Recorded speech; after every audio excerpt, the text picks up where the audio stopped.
Good afternoon, everyone. I'm Dr. Manik Mathur, consultant neurologist, GNRC Dispur, Guwahati, Assam.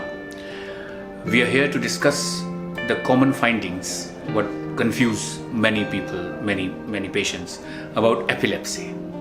Now, epilepsy is one of the disease that is caused by disharmony of electrical activities in the brain that leads to various kind of clinical features such as loss of consciousness, convulsions, that is, a person just gets out of mind and he starts convulsing, clenching of his teeth, water comes out of his teeth and all that.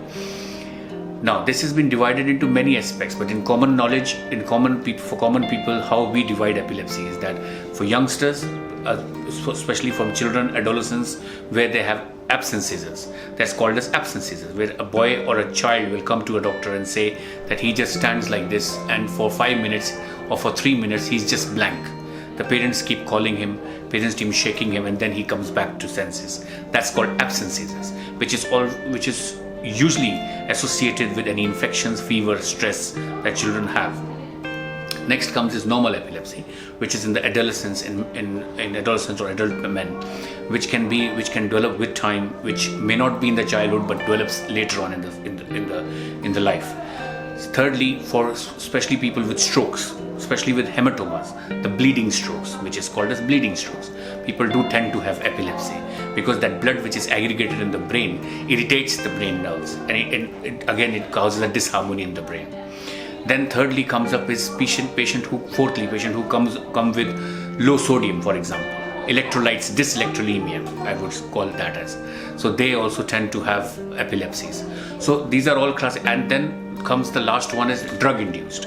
There are some medications that cause epilepsy. Now, the picture in our country, in our part of the world, is that people are taking anti-epileptics for 15 years, for 12 years, and they have still not come out of it. They have still not been able to come out of this and remove the medications and live a happy life. That is because we do not have a regular checkup for a patient. Every 1 year, every 12 months, we should repeat a brain EEG and a brain CT scan. Now, so with that, we can always adjust the blood level, the treatment levels depending on the blood parameters. So that is very important. Okay, so anyone who gets such attacks around you, be sure that it is epilepsy. Take the patient to the nearest center where they can do the CT scan, they can do your bloods, they can do your electrolytes levels, they can check that, and that will further evaluate the neurologist to further decide which medication to be started. All anti-epileptics cannot be started. There are different categories, different guidelines for all of the anti-epileptics. Some of them do not have a good renal clearance, kidney clearance. So patients with kidney diseases are to be very cautious before we start anti-AEDs. Then comes one of class of people who comes with a brain growth. That can be a tumor, it can be a lymphoma or anything like that. That also leads to epilepsy. So any patient who develops an epilepsy, we have a 5-6 options in our mind as we approach to the patient.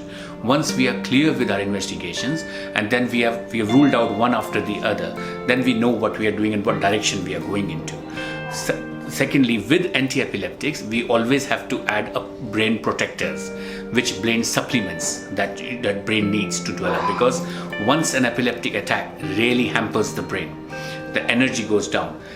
Lastly, one of the most important factor is hypoglycemia. Low sugar also triggers epilepsy in some patients, convulsions especially. So we need to have diabetics who are on insulin. We have to be very much careful. Children who forget to eat and they are very stressed and they develop this thing, we have to be very much careful with all that. So all these factors collectively lead to a diagnosis of epilepsy, and epilepsy is not a pathology that to be really is the end of the point. It's not end of the world.